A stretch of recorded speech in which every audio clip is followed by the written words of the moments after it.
Good morning, everyone. This is the Vermont House Committee on Commerce and Economic Development.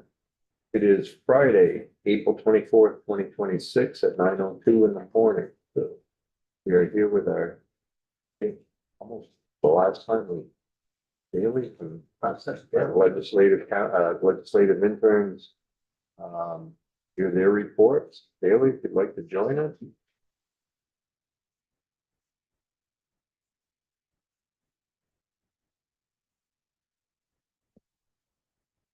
Morning, everybody. For the record, my name is Bailey Davis, committee intern from Norwich University. So this week I primarily looked once again at the House Environment Committee, primarily their testimony on S325. And so I guess going right into it, one of the first witnesses this week was Paul Costello, who's the former executive director of the Vermont Council for Rural Development. His testimony primarily was based around the community outreach and making sure there's clarity surrounding the new changes. As we know, the Land Use Review Board conducts public meetings, and basically his focus was making sure that when these changes are implemented, not only do people know about them, but also they're structured in a way where it seems like it's not a top-down encroachment on land use restrictions, but more so like a community based thing where you're preserving your own, like for example, for historic areas, which I'll get into a little bit later, you're preserving your own downtown, you're preserving your own town center, as opposed to the state coming down and saying this is what you're going to do.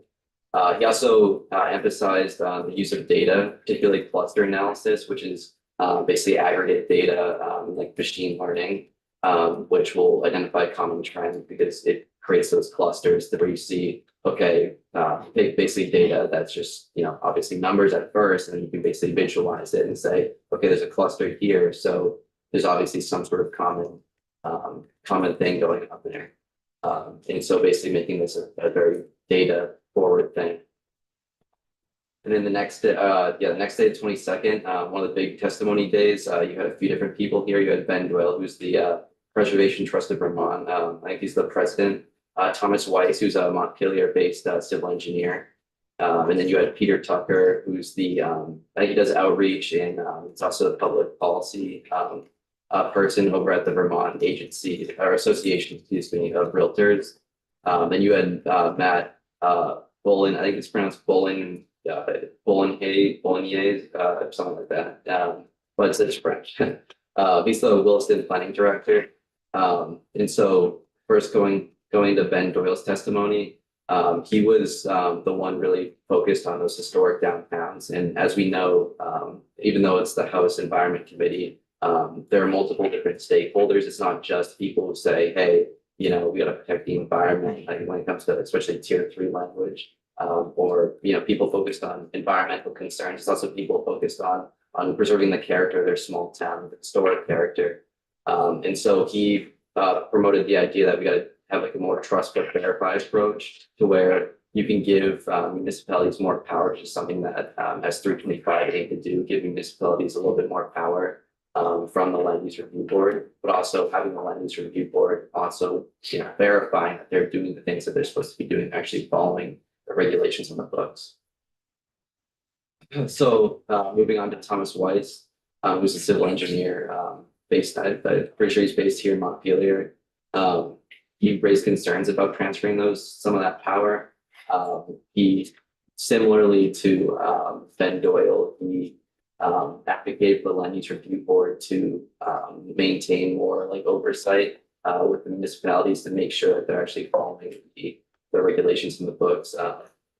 So while allowing the municipalities to have some more, greater control in the past, also making sure that, it's very simple, trust but verify. I mean, that's like the best term I would say to really sum that up. Then going on to Peter Tucker, Vermont Association of Realtors, he applauded the committee's decision to repeal the road rule and tier 3 language. And that's obviously had a lot to do with the rural community. Road rule being the limit on driveways. I think it's 800 feet for new roads and 2,000 feet for new driveways, which, given, say like a farmer wants to build a new road on his family's land, that would be, quite the hurdle to get over. Then obviously tier three would just restrict, a farmer who wants to build, once again, on that family land, just it would make, there'd be more hoops to go over. And that was, of course, a divide between, people who are more, character focused, like I said, those stakeholders, the environmentalists, the people who want to sort of maintain rural character in their towns, and then, of course, the landowners in some of those rural areas.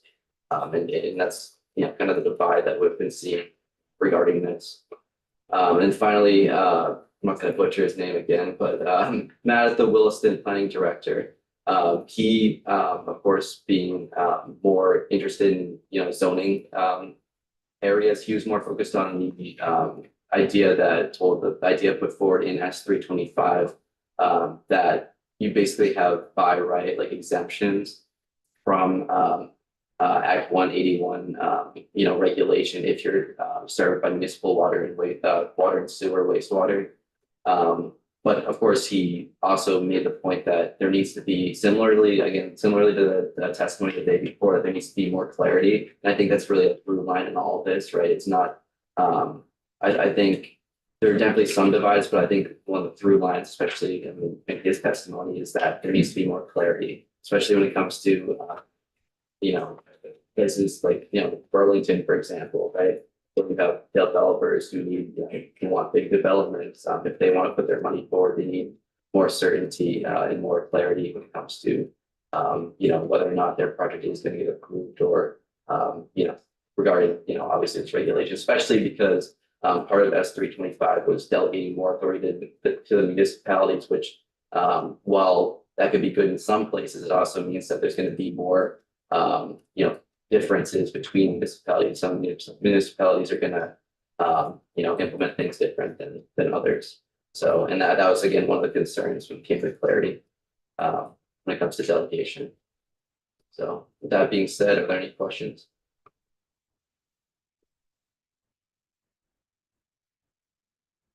Could you tell if there was,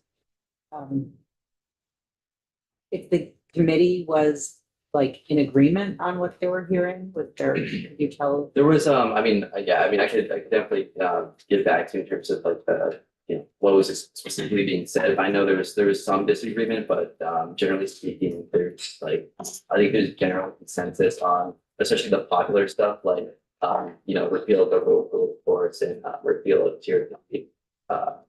Stuff like that is generally consensus on. What's, I would say, more controversial is it is this actual implementation of, changing the authority from land review board to local municipalities. I would say that's more of the contention.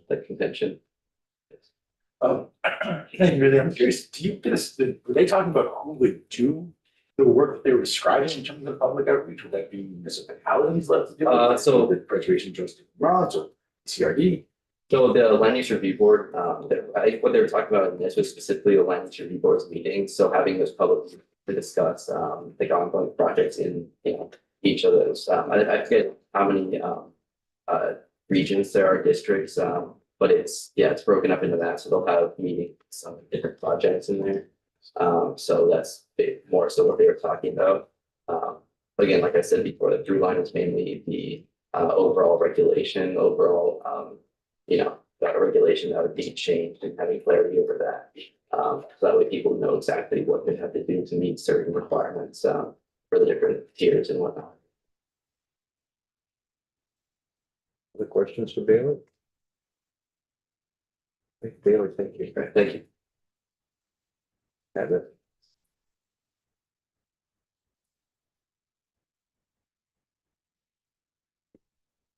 Morning. Good morning, everyone. Kevin Sales, legislative. Yeah. We're talking about the bills again in Senate Economic Development, starting with page 211, Act relating to data brokers and personal information. There were lots of people asking for exemptions this week. The National, Student Clearinghouse requested to be exempt as they're regulated under FERPA, and they were arguing that deletion requests might interfere with services that they provide to students. And there was pretty broad committee support for that exemption. There's also the consumer data industry who are arguing for an exemption. The rest were arguing for an exemption if they're already regulated by the FRCA, PLBA, and DPPA. There are some questions about that, but there is likely to be some type of exemption based on the reaction from the committee there. There was also some discussion about the feasibility of creating a centralized deletion mechanism, which is probably not going to happen. There may be a study. And private right to action, there was some discussion around that. That's something that's likely going to stay, see. And then definitely urgency, as we all know, to move ahead quickly. Moving on to H512, event ticketing. There was some new language there, defining a reseller as an entity whose primary business is the sale or resale of tickets, or an individual who engages in the resale of more than 5 tickets in a 12-month period. Now, that might just change back to person, especially the AG's office, who said it's very difficult to enforce 5 tickets if you're an individual in a 12-month period. The main pushback there is from Senator Chittenden, who wants to protect individual resellers, and that's why they're looking at that definition. Did they hear from representative or lobbyist for StubHub on that? They did a few weeks back. Yeah. But as far as the individual, my understanding, they weren't crazy about that. To make it difficult for them to apply that. Right. Yeah, Senator Chittenden's been very strong on making that distinction. I think they did hear from them. There's also the specification that tickets must be for an event in the state of Vermont. And there's been a lot of discussion around the price cap too, but I think they've landed on 110% and probably what it's going to be. And the 110% price cap shall not apply if there's a written contract between the reseller and the venue. Well, as well as adding face value disclosure for all tickets that are resold, as well as a sunset July 1st, 2028. And broad support for all of this. Overall, the biggest discussion is around the definition of a reseller. On the sunset, did they ask for a report back? Yes. Yep. And that is all I have this week. Yeah, who's the report back from? Who's creating a report?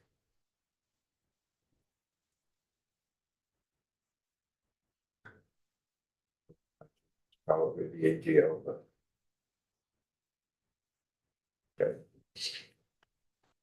Have it.